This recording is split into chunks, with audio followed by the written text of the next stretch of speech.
Essa etapa agora inicia com a discussão da UA, né, para a gente conseguir tirar consensos, desenvolver um modelo, na verdade, da UA coletivamente, né, mas a ideia é que a gente consiga estabelecer isso com uma certa rotina, né, de formação, de debate, tá? Certamente não será uma vez por semana, né, deverá ser mais longa, mas assim, acho que isso nos permitirá a gente estar mais presente, mais juntos, né, na implantação da RAPS. Nesse sentido, eu queria agradecer a todo mundo que se deslocou, que foi até os núcleos aí do Ministério para poder participar dessa reunião, né,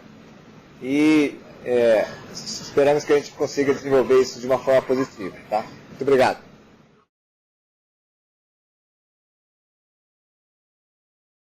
Para iniciar, então, nós vamos apresentar um breve histórico das unidades de acolhimento, de como é que é a criação desse processo. Então, se todos talvez não puderam acompanhar mais de perto, mas já existiam no contexto de experiências municipais de cuidado integral a usuários de drogas nos serviços substitutivos territoriais de saúde mental. Existiam já experiências ou de constituição de moradias, cada um a seu modo, ou de identificação da necessidade de uma outra modalidade para poder concretizar o conjunto dos objetivos propostos, e principalmente a partir de experiências de Pernambuco, que se elaborou em 2010 a Casa de Acolhimento Transitório através do edital do Ministério da Saúde. Em 2011, com a portaria 3088 da Rede de Atenção Psicossocial, foi estabelecido entre os componentes o componente da atenção residencial transitória. Assim como um dos elementos desse componente, também a portaria 121, logo do início de 2012, foi a instituição das unidades de acolhimento. A portaria 121 foi recentemente republicada com algumas alterações importantes, inclusive a partir do diálogo com as experiências locais, que posteriormente nós podemos também conversar, se necessário. A republicação é de maio desse ano. Bom, para a gente poder, só no sentido de homogeneizar o conjunto de informações, a unidade de acolhimento está, então, como um ponto de atenção de um dos 7 componentes da RAPS, o componente residencial de caráter transitório. A unidade de acolhimento, ela funciona 24 horas em ambiente residencial, e o objetivo é oferecer um acolhimento sempre necessariamente voluntário e cuidados contínuos para pessoas com necessidade de drogas pelos CAPs em situação de vulnerabilidade social ou familiar e que demandem um acompanhamento terapêutico e protetivo de caráter transitório com a possibilidade de até 6 meses. Bom, para a gente poder pensar um pouco em conjunto, como podemos pensar o significado das UAs, o seu lugar na rede de atenção psicossocial, algum dia, e depois nós vamos apresentar um pouco como que nós estamos pensando em termos de perspectiva, o sentido e a proposição das unidades de acolhimento para poder dialogar.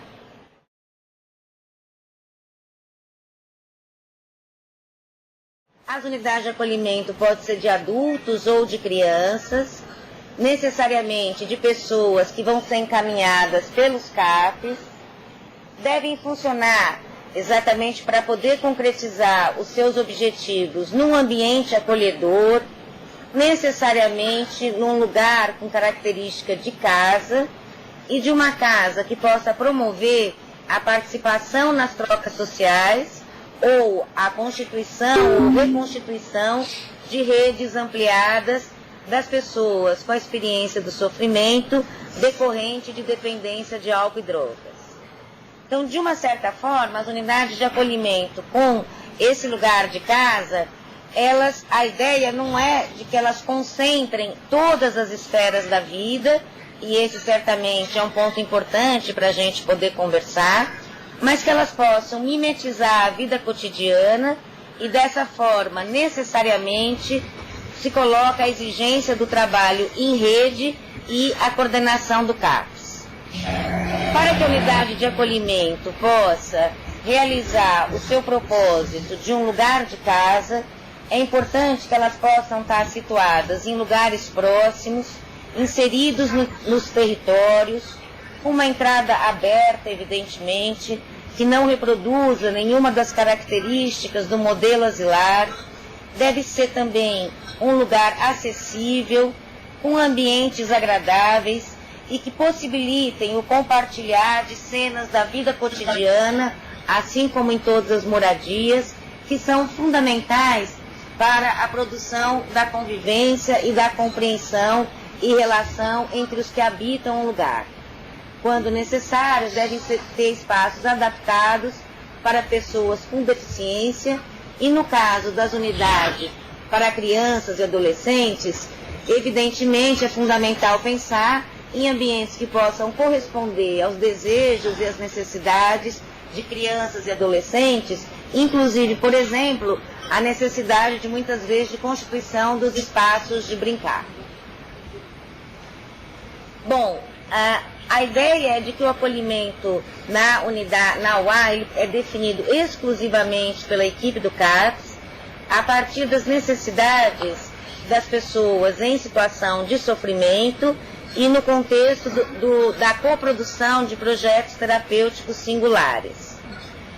Exatamente como um recurso dos projetos terapêuticos singulares, e a ideia aqui de recurso no sentido de que ela está no contexto daquilo que está sendo proposto e discutido em conjunto com os usuários no PTS, ela é um recurso, isto é, não uma finalidade em si mesma, e é necessário, então, que ela promova ou rearticule a potencialização de vínculos.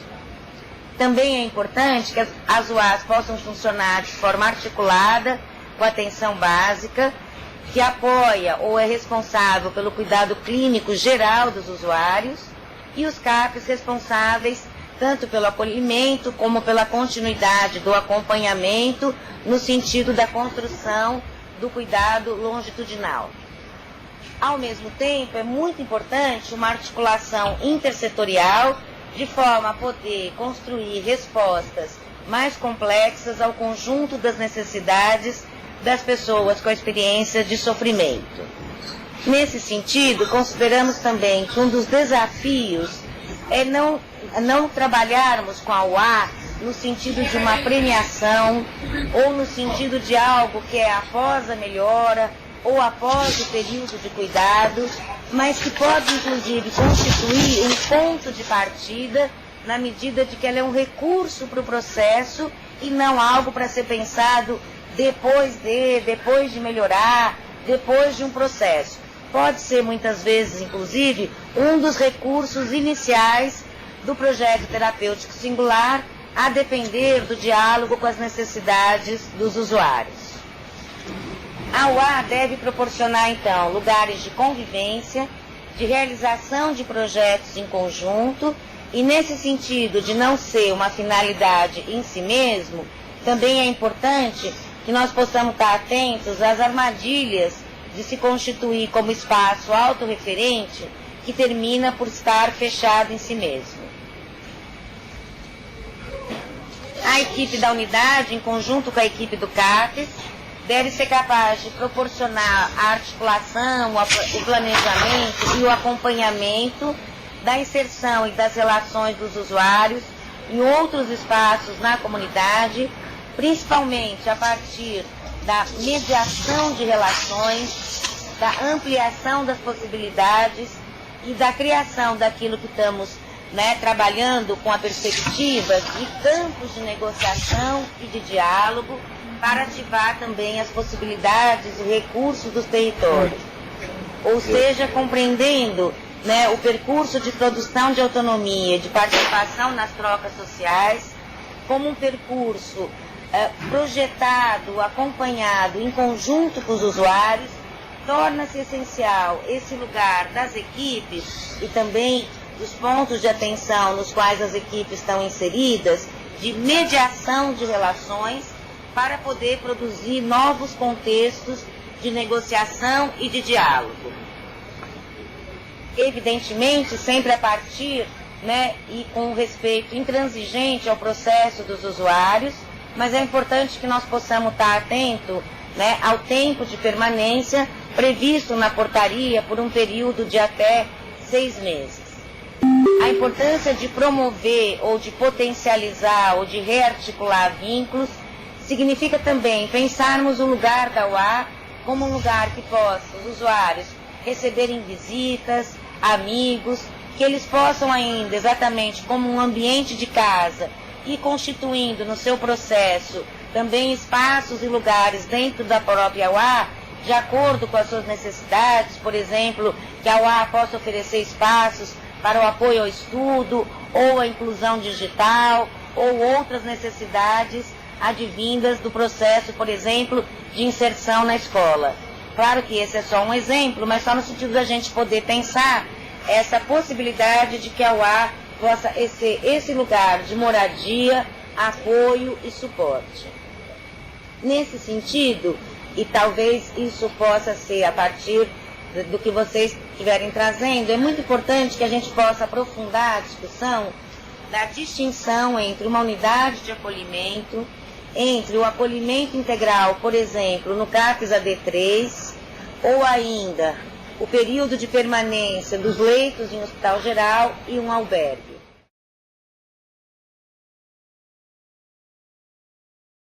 Então, tínhamos apresentado alguns dos elementos fundamentais que, do nosso ponto de vista, a partir da portaria, estão colocados, e também, como uma proposta de pensar o sentido das unidades de acolhimento, o seu lugar nas redes de atenção psicossocial, ou seja, que a gente possa refletir em conjunto qual que é a projetualidade das unidades de acolhimento. Estamos centrando nesses elementos de um recurso dos projetos terapêuticos e a possibilidade de exercício do direito, de exercício do habitar, compreendido como fundamental para o fortalecimento do poder de contratualidade e, dessa forma, eixo central dos percursos de produção de autonomia e de acesso e exercício de direitos. Bem, ainda continuando, só no sentido da gente fazer sínteses fundamentais, então consideramos que as UAs podem ocupar um lugar estratégico nesses percursos de reinserção social, compreendidos como um problema de produção de valor, naquela questão que eu tinha abordado anteriormente, que consideramos que a ausência de valor social das pessoas com experiência de sofrimento,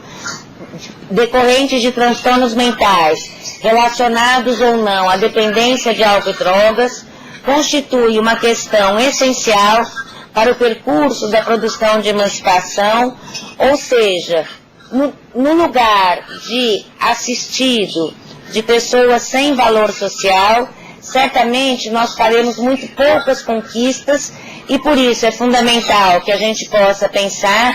em estratégias, inclusive a partir dos pontos de atenção, para produzir um novo lugar social. Enfatizamos a importância da distinção entre estar e habitar, e assim entre espaço e lugar, e de nós podermos refletir sobre as estratégias fundamentais de como produzir as unidades de acolhimento como lugar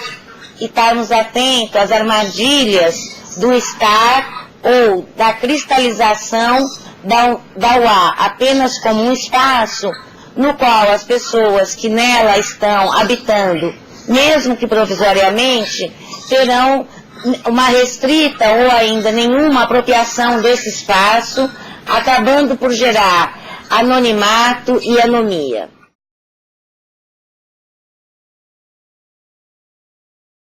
E apenas para todos terem presente, na atualidade nós temos um panorama com 44 casas de acolhimento transitório, as CATs, 85 unidades de acolhimento incentivadas, sendo 51 para adultos e 34 de infância e juventude, 11 unidades de acolhimento já habilitadas, 10 para adulto e uma de infância e juventude, e a pactuação de 234 As no programa CRAC até 2014. Outros pontos que podem ser importantes também na discussão, que tem surgido no contato com as experiências locais, são algumas dúvidas em relação a recursos ou devolução de recursos de CAT, quando não foi a perspectiva da gestão local de sua implicação. Outros desafios que a gente possa estar identificando na implantação da unidade de acolhimento, a partir desse diálogo com os contextos locais, nós temos identificado demandas com as quais compartilhamos de rever o porte populacional para a criação de unidades de acolhimento, e talvez esse seja um ponto também para a discussão. Estamos estudando essas possibilidades e considerando que, inclusive, com a revisão dos parâmetros populacionais para a criação dos CATs, a partir da republicação da 3088, inclusive existe hoje uma falta de sintonia entre o parâmetro populacional proposto para a criação de unidades de acolhimento e os próprios parâmetros populacionais para CATs, mas sempre lembrando que mesmo durante esse período que estamos realizando os estudos, como consta inclusive na própria portaria da unidade de acolhimento, que esses parâmetros podem ser flexibilizados a partir da gestão local e do diálogo construído em conjunto, inclusive nas pactuações dos planos de ação, e essa reflexão que consideramos fundamental da projetualidade das unidades de acolhimento.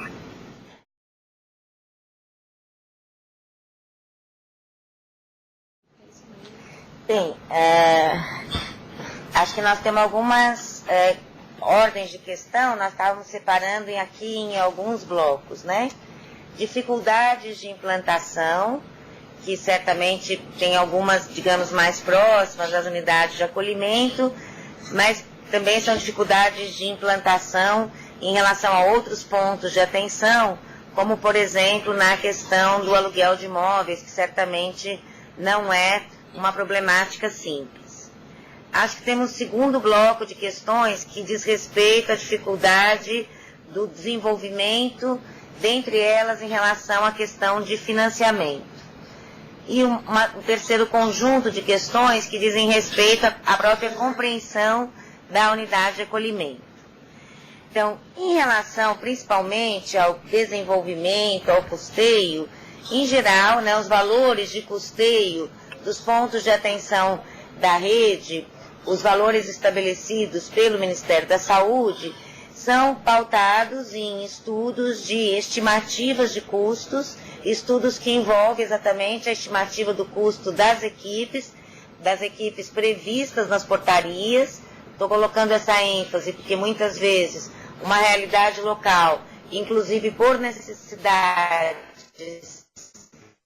faz uma escolha a equipe, e evidentemente essa é uma questão muito importante a ser considerada, mas os estudos de custo do Ministério da Saúde são nos números darias e de outras necessidades que estejam sendo identificadas em cada um dos pontos de atenção, dependendo nos CAPs, nas unidades de acolhimento. E também, evidentemente, o SUS é sempre tripartite. Então, é a partir disso que foi estabelecido o custeio das unidades de acolhimento. Nós estamos compreendendo que tal. Então, eu acho que seria, inclusive, importante que vocês também pudessem nos enviar os levantamentos de custos que vocês têm. E, então, continuando, que é importante, então, que se as experiências locais estão com levantamento de custos muito superiores a esse custeio e a previsão do financiamento tripartite no SUS, que possam também estar nos encaminhando esses materiais inclusive, né, e essa também foi uma das questões já discutidas no Colegiado Norte, para que também com esse material nós possamos ter maiores subsídios para fazer o desenvolvimento desses estudos em relação aos custos. Em relação à compreensão da unidade de acolhimento, muitas vezes como uma internação, ou muitas vezes as pessoas, né, dos territórios compreenderem que a resposta para a problemática de drogas é uma internação, eu acho que esse é o material fundamental do nosso trabalho, né? Com certeza a problemática de drogas no contexto das relações, né, nos contextos sociais, é uma problemática bastante complexa, que envolve um conjunto de dimensões e muitas vezes aparece que a resposta, né, de uma forma mais imediata, como muitas vezes inclusive das pessoas, até com a intenção muitas vezes de aliviar o sofrimento, pensam que a segregação poderia ser uma resposta. Claro que, né, nós temos trabalhado ao longo da trajetória da reforma psiquiátrica na necessidade de mudar essa forma de compreensão, mas consideramos que essas diferentes formas de compreensão, elas terão mais possibilidade de transformação a partir das experiências concretas. Então, acho que foi exatamente a partir das experiências, se nós tomarmos, né, a história, o processo da política nacional, a partir das experiências de CAPES, a partir dos primeiros CAPES 24 horas, que foi possível, na presença dos usuários, dos familiares, das pessoas das redes sociais, de poderem vivenciar uma outra experiência em relação ao que poderia ser uma outra resposta. Por exemplo, nas situações de crise, que sem dúvida nenhuma são aquelas que mais angustiam as pessoas, que foi possível contribuir para a construção de uma nova cultura. Acho que da mesma forma, no campo das drogas, é a existência e a presença de CAPES com práticas fortes e potentes, de CAPES que possam dialogar de uma outra forma nos territórios, com CAPES 3, AD3, que possam estar muito presentes nas situações de crise, no seu sentido amplo, incluindo as situações limite, que não necessariamente estão identificadas a agutização de sintomas psiquiátricos, e com essa possibilidade de também lançar mão desse outro ponto de atenção da unidade de acolhimento, é que nós vamos estar contribuindo, claro que de uma forma processual, para a transformação dessa cultura da segregação ou de outras respostas imediatistas e simplistas, que muitas vezes podem parecer, no primeiro momento, para as pessoas que estão na situação de sofrimento, como a única resposta possível. Então, nós gostaríamos de enfatizar que, sem dúvida nenhuma, é uma questão fundamental, mas que são, sobretudo, as experiências concretas e possibilitar novas vivências para usuários, familiares e pessoas dos territórios, que nós vamos poder contribuir para a transformação dessa cultura e do imaginário social. Eu queria só fazer um esclarecimento com relação às casas de acolhimento transitório, que foi referente a um edital que teve em 2010. Se não me engano, o Paraná fez esse questionamento, né? A gente teve aprovada 44, como mostrou na apresentação, 44 casas de acolhimento transitório. Dessas 44, algumas até o momento não entrou em funcionamento. Por isso, a gente está pedindo a devolução dessa verba.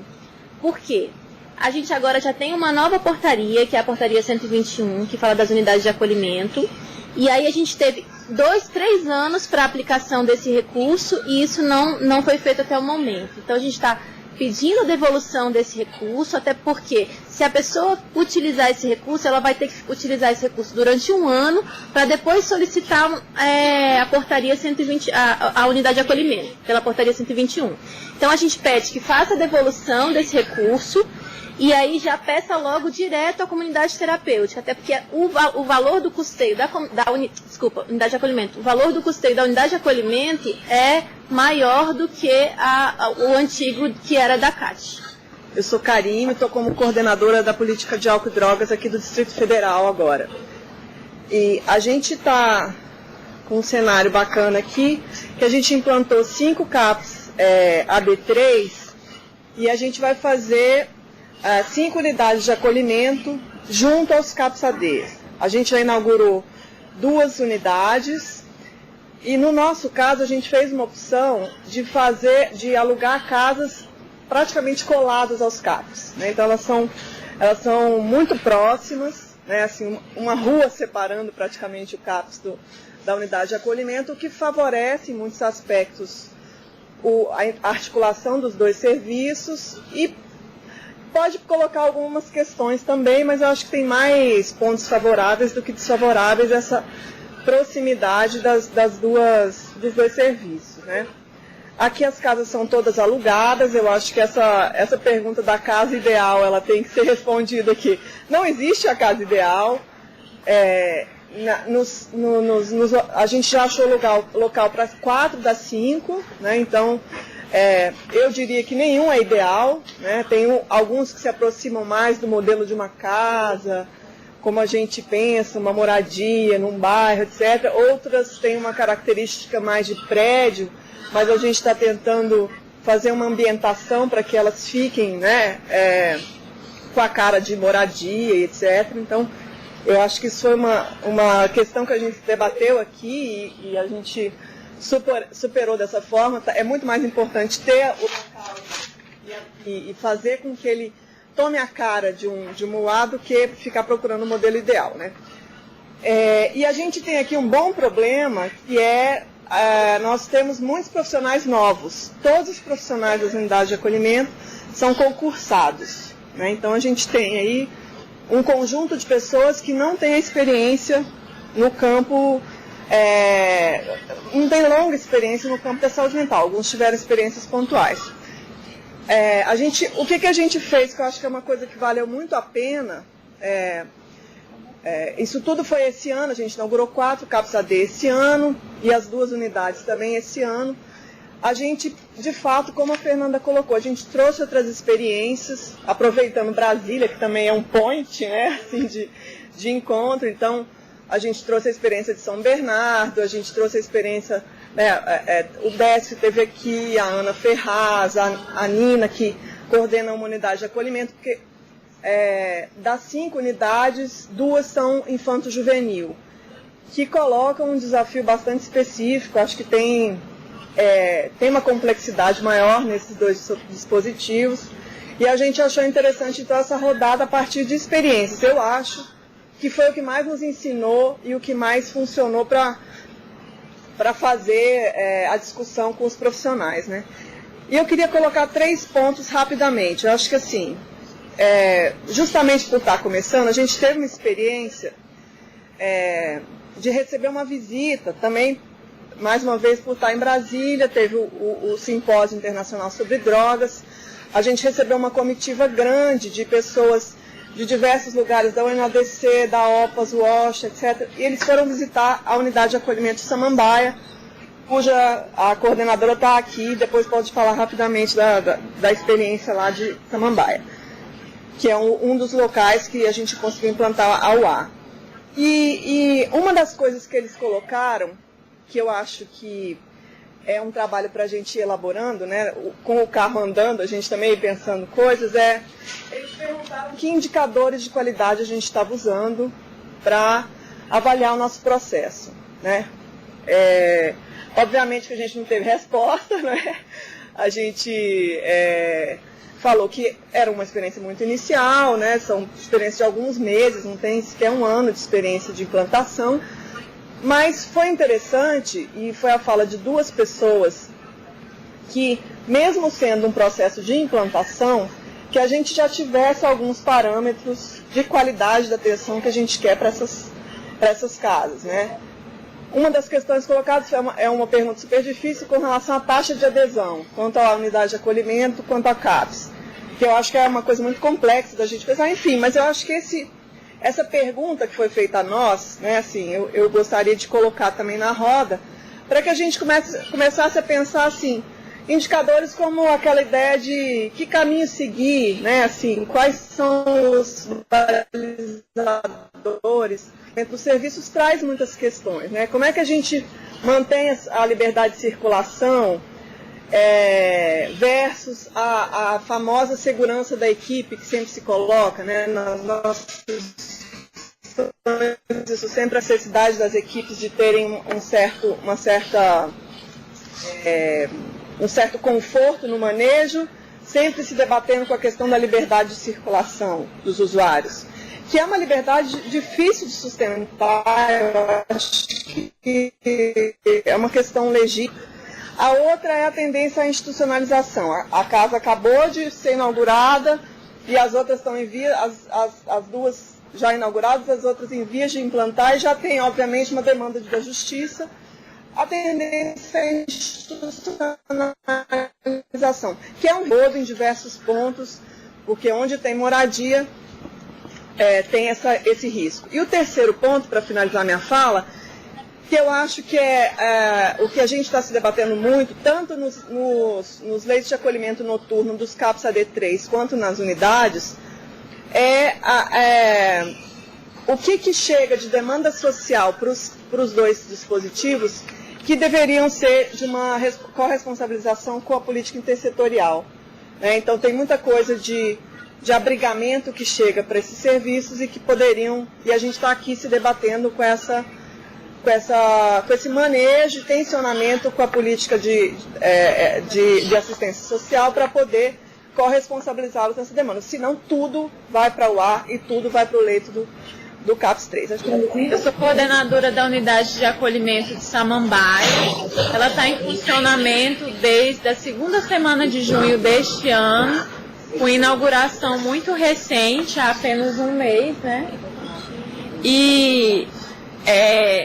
quanto à casa ideal, né, que tem sido tão falada e tão questionada, eu acho que o que é mais importante a gente refletir é o que essa casa é em si, para esses usuários que chegarão nesse serviço, né, mais do que forma, mais do que algo ideal, o que essa casa é em si. Lá em Samambaia a gente tem um imóvel alugado, não é um imóvel ideal, mas a gente trabalhou assim para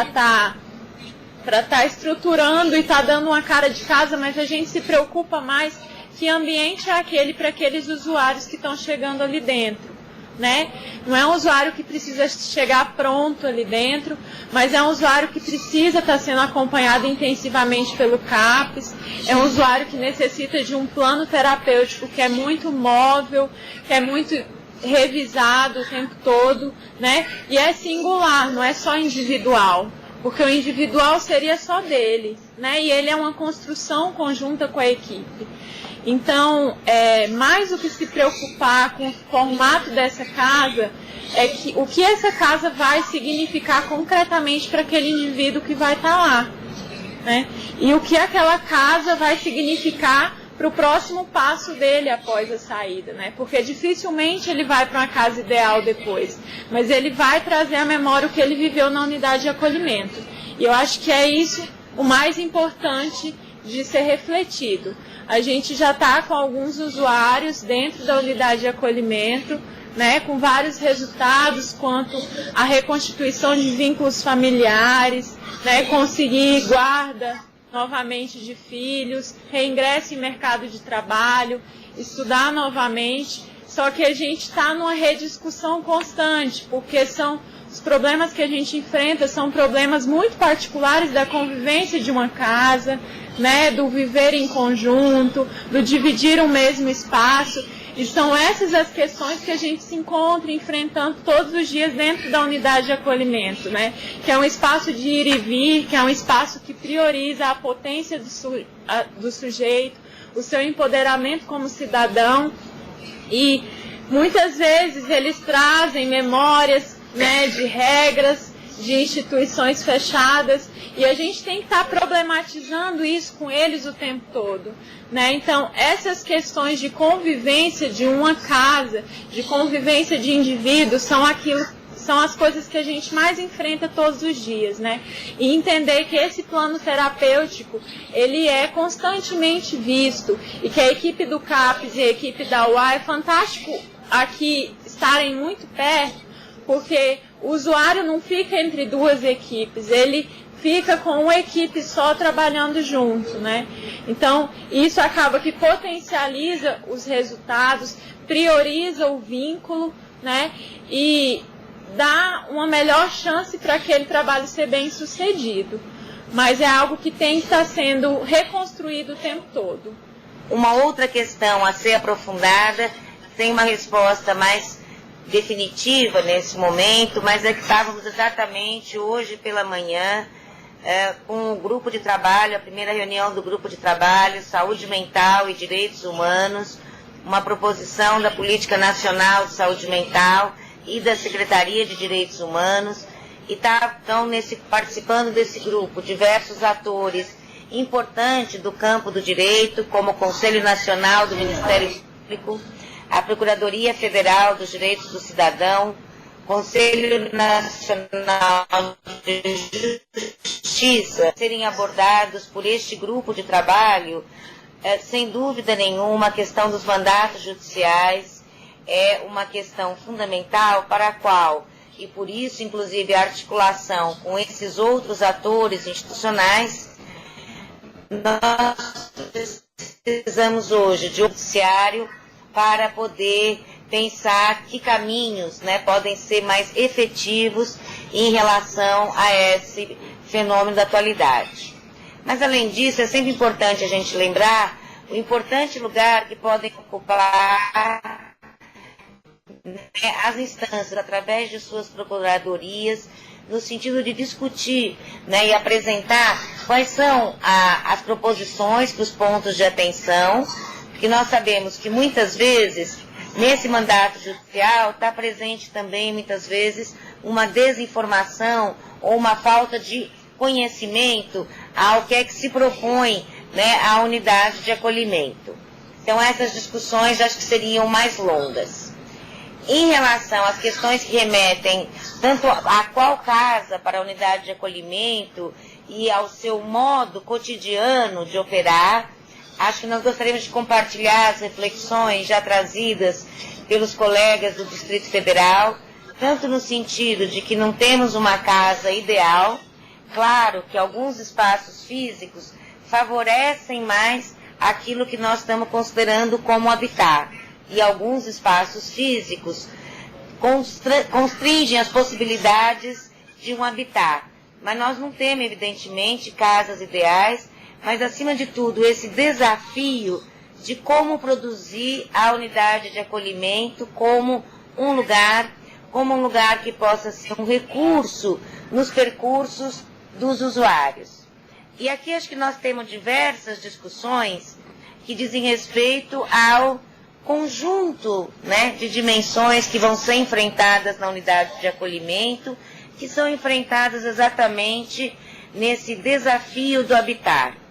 Acho que a reforma psiquiátrica tem um patrimônio muito importante em relação aos serviços residenciais terapêuticos, que, embora com projetos e horizontes bastante distintos das unidades de acolhimento, mas podem contribuir com a nossa reflexão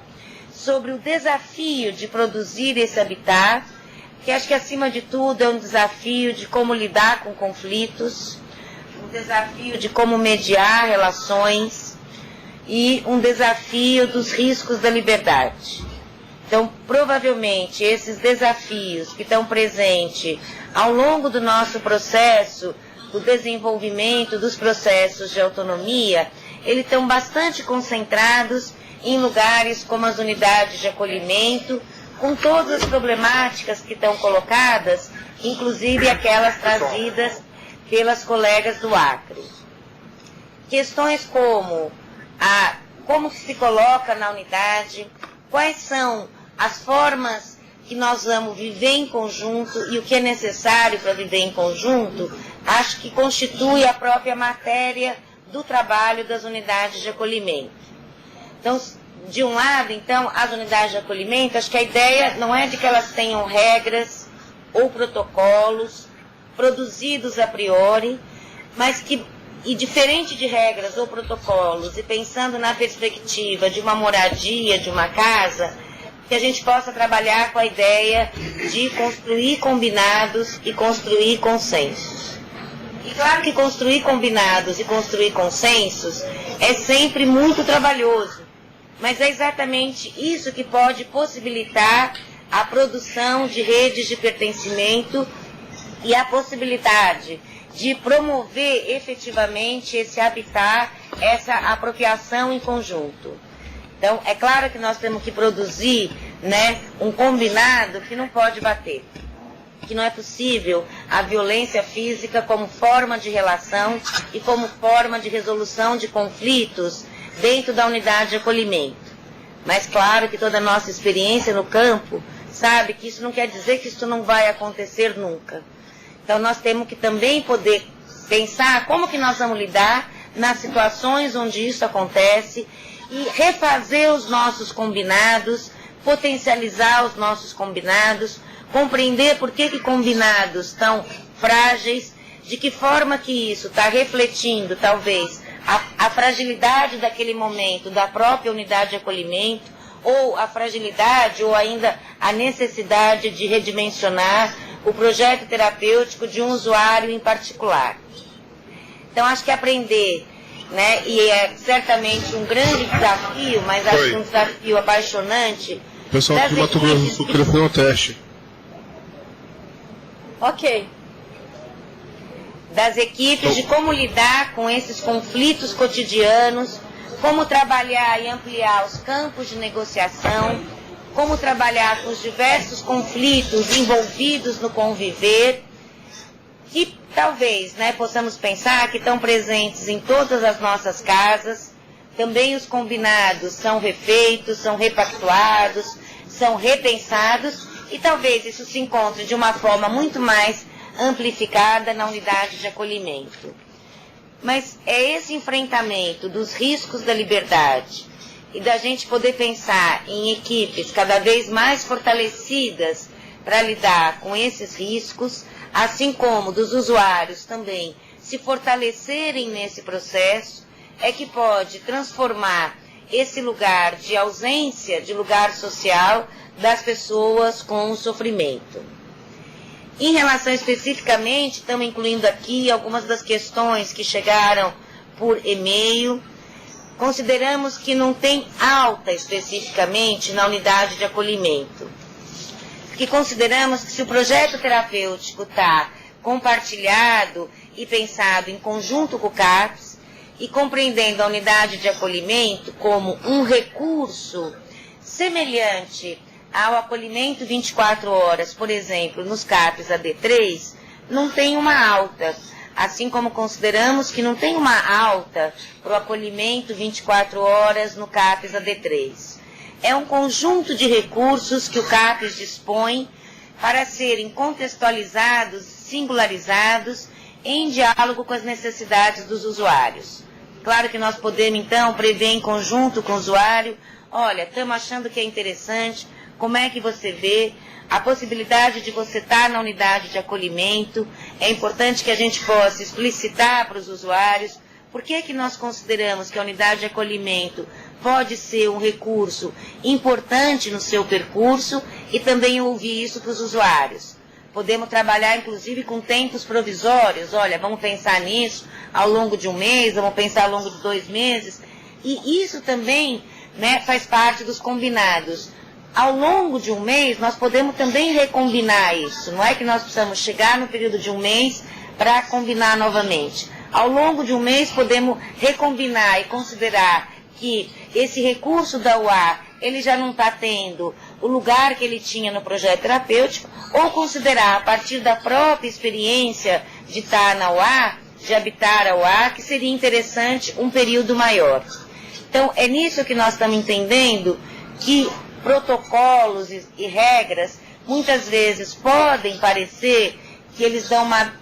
visibilidade melhor, mas na realidade nós temos que construir em processo, né, com os usuários, essas alternativas e essas possibilidades. Então não seria exatamente uma alta, mas no conjunto de combinados e avaliações processuais que nós vamos pensando em conjunto com os usuários, num determinado momento a gente considerar que esse período na UA precisa ser ampliado, ele pode ser finalizado, ele precisa ser retomado, dependendo das necessidades.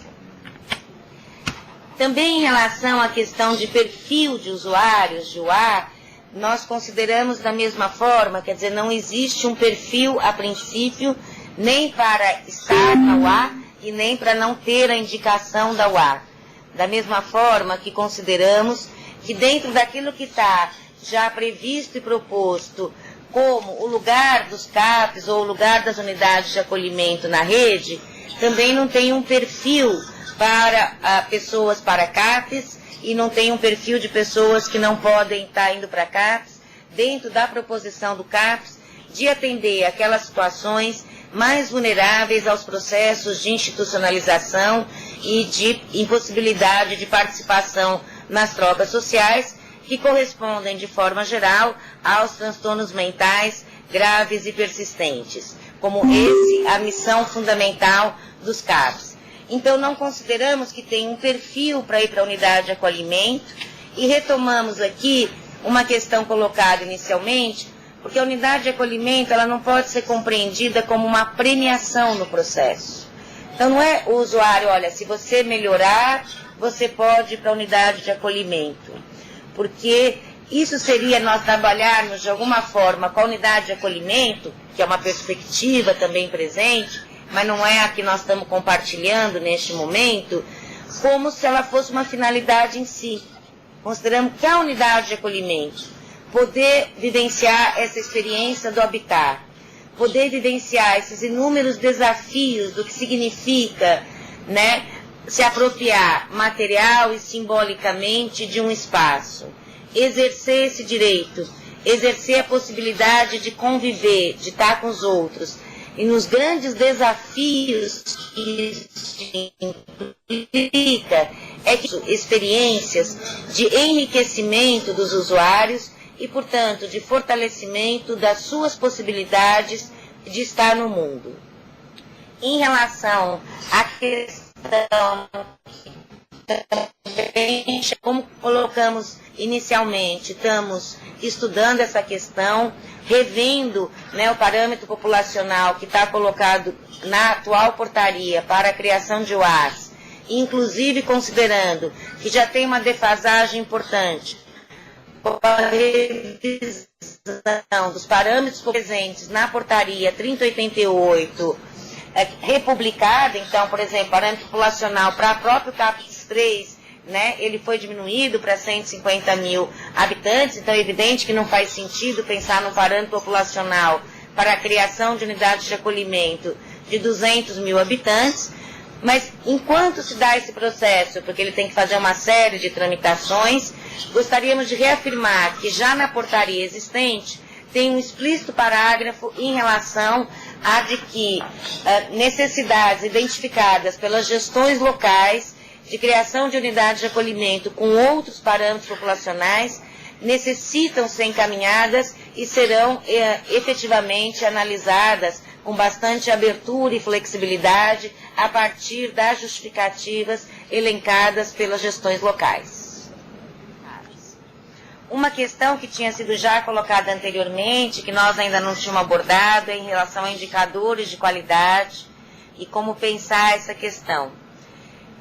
O que nós estamos propondo na coordenação nacional é trabalhar com um instrumento, e isso não é exatamente para a unidade de acolhimento, mas o que nós vamos apresentar como proposta, inclusive no Encontro Nacional da RAPS, e já realizamos na semana passada o encontro das associações de usuários familiares da região das Américas, promovido e proposto, inclusive, pela OPAS, em parceria com o Ministério da Saúde. É um instrumento denominado Quality Rights, que é um instrumento proposto pela Organização Mundial de Saúde, que está na página, no site da Organização Mundial de Saúde, mas até o presente momento em inglês, e nós estamos trabalhando na tradução de todos os documentos do Quality Rights, porque consideramos que é um instrumento fundamental para nós podermos pensar as discussões que envolvem indicadores, avaliação de serviços, etc. Estamos iniciando também a trabalhar em qual vai ser a proposta da coordenação nacional a ser discutida no Encontro Nacional da RAPS em relação ao esboço de como vamos estar desenvolvendo e implantando esse projeto do Quality Rights no Brasil, inclusive em parceria com outras instituições.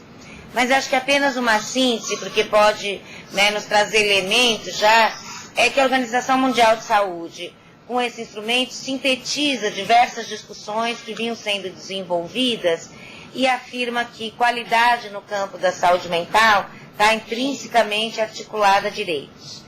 E acho que essa é a síntese fundamental, né, desse instrumento, que depois é desdobrado, né, um instrumento bastante complexo, que todos vão ter a oportunidade de conhecer, mas a síntese fundamental é qualidade de direitos, qualidade no sentido de não violação de direitos e qualidade no sentido de garantia e promoção de direitos. Então, acho que essa é uma síntese central hoje para a gente poder refletir desde as experiências locais e depois podemos compartilhar isso coletivamente, de como pensar o desafio da qualidade no campo da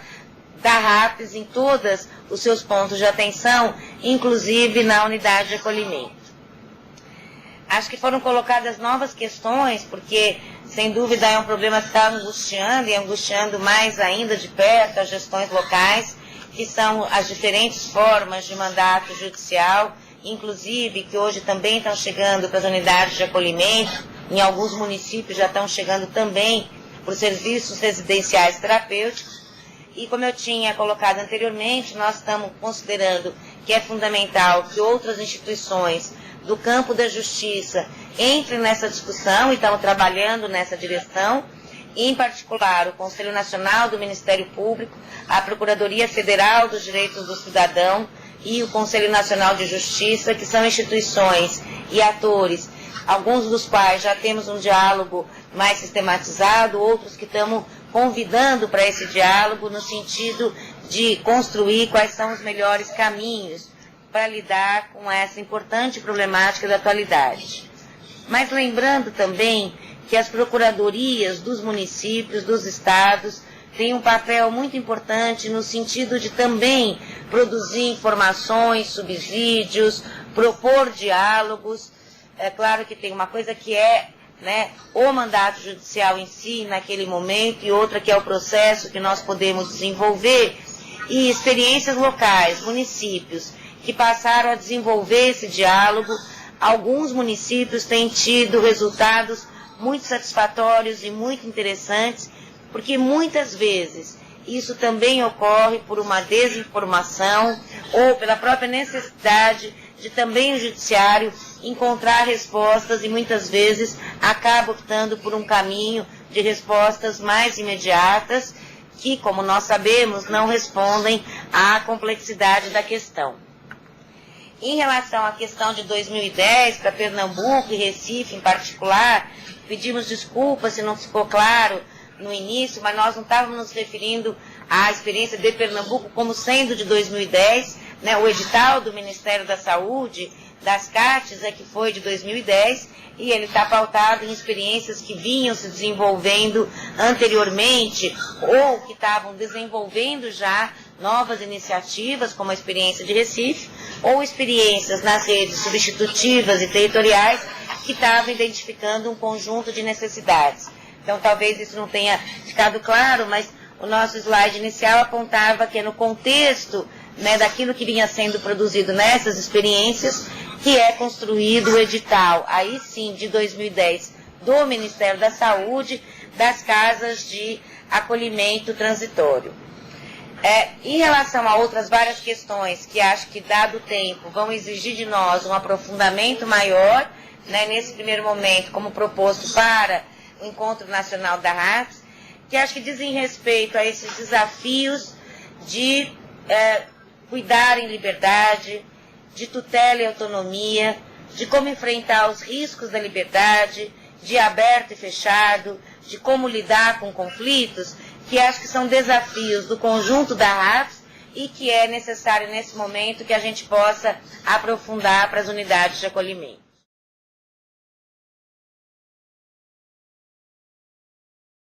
Nós estamos chegando então ao fim da videoconferência. Em nome da Coordenação Nacional de Saúde Mental, quero agradecer a participação e protagonismo de todos os estados e também do pessoal que está em tempo real assistindo essa videoconferência e participando ativamente com vários e-mails aqui com perguntas. Essa é uma primeira videoconferência, a gente vai intensificar bastante essa estratégia de interlocução com os estados e com os gestores de uma forma geral, no sentido da gente qualificar mais a comunicação, a informação e discutir, debater mais, construindo compartilhadamente com vocês toda a RAPS e todo o contexto do Plano CRAC também. Em especial, eu queria destacar a importância que essa videoconferência tem no sentido de qualificar melhor conceitualmente esse importante ponto de atenção para a nossa RAPS e mais do que isso, pegando o quadro que a gente tem hoje de unidades de acolhimento que foram pactuadas no Plano CRAC, no total de 234 unidades de acolhimento pactuadas, e que hoje a gente tem um quadro de 11 unidades de acolhimento habilitadas, com 85 unidades de acolhimento que já foram incentivadas, da necessidade da gente fazer uma força-tarefa efetiva para que essas unidades de acolhimento sejam habilitadas, que elas ganhem concretude na capilaridade dos territórios, né? E que, de alguma forma, se legitime como um importante ponto de atenção para a nossa RAPS. Então é isso, muito obrigado e até a próxima.